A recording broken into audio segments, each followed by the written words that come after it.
I'm Sarita Gupta from Legal Wing, back with another informative video. But before going to our topic and start discussing about our topic, I wish you a very happy new year and may this year be corona free. Discussing about the topic on daughters co-parental right, which was recently in news in 2020. So before going to discuss about this topic, we have to look into several other topics as well. So we have to look into what was the Hindu Succession Act in 1956, then what was the amendment brought in the year 2005, then we will discuss what are the several years. So our first topic, that is Hindu Succession Act of 1956. Hindu Succession Act is an act relating to succession and inheritance. Succession and inheritance in the sense to whom the property will be distributed and in what proportion the property will be distributed. These all are dealt under this act. So now the question arises, to whom this act is applicable. So the applicability of this act is dealt under section 2 of Hindu Succession Act of 1956. So the act is applicable to Hindus, Buddhists, Sikhs and Jains. Now the act states that the property is divided into two types, that is ancestral property and the self-acquired property. Now what is ancestral property? Ancestral property is a property which is inherited. The property can be inherited up to 4 generations, that is next 4 generations. And the next is self-acquired property. Self-acquired property is the property which is purchased from one's own income. As we have already discussed that there are 2 types of property, that is ancestral property and the self-acquired property. So how the ancestral property can be distributed, or who has a right to acquire the ancestral property? So it is important to have a co-parental right to acquire the ancestral property. So who is a co-parental? To look into this, we let us say this is a structure of a Hindu undivided family. Let us say X has an ancestral property. This is S1 is the X son, daughter, grandson, great grandson and the great great grandson. So does all are the co-parental who can acquire the ancestral property? The answer is no. All are the members of a Hindu undivided family, but all are not co-parental. Then who is co-parental? So let us now discuss how the property will be divided, that ancestral property. So the ancestral property will be divided to S1, S2, S3 and S4. That is all the male lineage can acquire the ancestral property. So this is the scenario before the amendment of 2005. This was the main issue that the act discriminates on the basis of gender. That is, only son can acquire the ancestral property and the daughter did not have any right to acquire the ancestral property. So now moving on to the second topic, that is what was the amendment brought in the year 2005.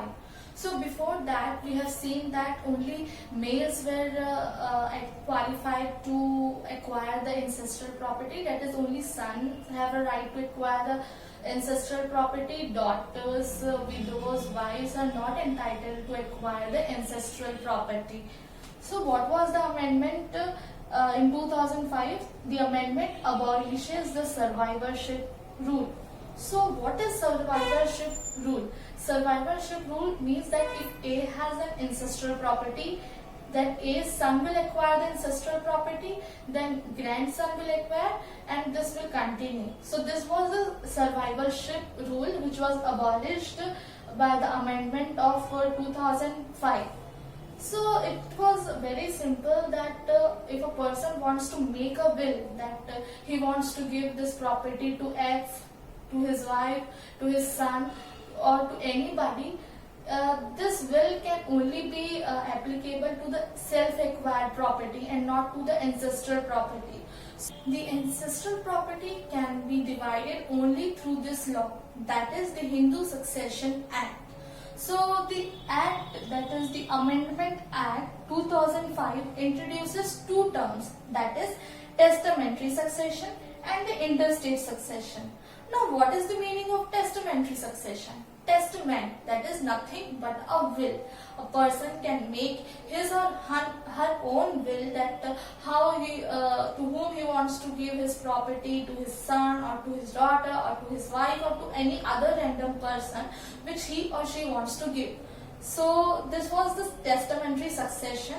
So in this case there is no difficulty to distribute the ancestral property, but the difficulty arises when the person dies without making his will, that is in the case of interstate succession. So the amendment of 2005 under interstate succession introduces four classes, that is class 1 heir, class 2, class 3 and class 4 heir. So under class 1 heir there is widow, son and daughter. So if a person dies intestate, the first person who acquires his property is his widow, son and his daughter. So through this amendment of 2005, we can say that daughters can become co-partner and acquire ancestral property, and daughter has the same liability as the son has. So this is all about the amendment that was brought in the year 2005. The enactment date of the amendment is 9 September 2005. So after the amendment there are many problems and many questions as to if the father died in the year 2001, can the daughter claim right over the ancestral property? So this was a main question that became the problem for the amendment of 2005. So to answer this question, we have to deal with several case law. Also, we have to discuss several case law. Let us look into the first case law, that is Prakash and others versus Phulwati. So the two-judge bench was constituted, and the Supreme Court gave the ruling that there should be living co-partner and living daughter. So what does it mean? So a daughter can claim right over the ancestral property only if the father is alive on 9th September 2005. If the father died before 2005, then the daughter cannot claim right over his ancestral property. So this was the ruling in this case. Moving on to the second case law, that came after 2 years, that is in 2018, Dharamma versus Amar. So the Supreme Court gave the Supreme Court gave its ruling that daughter can claim right over the ancestral property even if the father died before the enactment date, that is 9th September 2005. Case law have a conflicting interest, that is in first case law says that the daughter cannot acquire the property if the father is dead, and the second case law said that whether the father is alive or not, the daughter can claim right over the ancestral property. So finally in the year 2020, in August 2020, in the case Vinita Sharma versus Rakesh Sharma, the Supreme Court, the three-bench was constituted, and the Supreme Court gave its ruling that daughters have right over their parental property by birth as the son have, and there is no effect on the death of the father, that is whether the father is dead or alive, there is no effect over the right of the property on the of the daughter. So to conclude our discussion, let us summarize the thing which we have dealt. First is in the year 1956, that is Hindu Succession Act 1956 discriminates on the basis of gender. That is, only son have a right to acquire the ancestral property, and daughters, mothers, widows were not entitled to the ancestral property.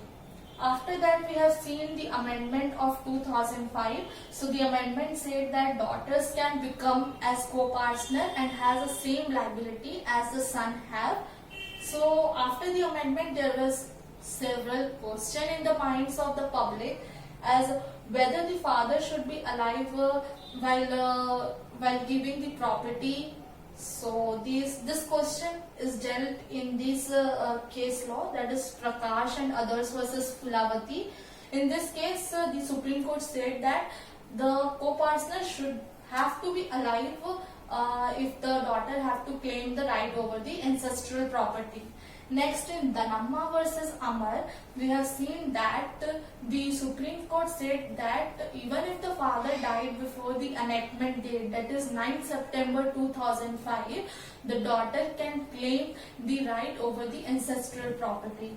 And the final judgment in the year 2020 in Vinita Sharma versus Rakesh Sharma, the Supreme Court said that daughters have the same right as the son have over the ancestral property by birth, and there is no effect whether the father will die or will be alive. So this question of fact is not at all concerned. So this was all about the discussion over the daughter's co-partnership right. Thank you all for listening and giving your time to listen to our topic. And once again I say, please like our videos and subscribe our channel for more informative videos. Thank you so much.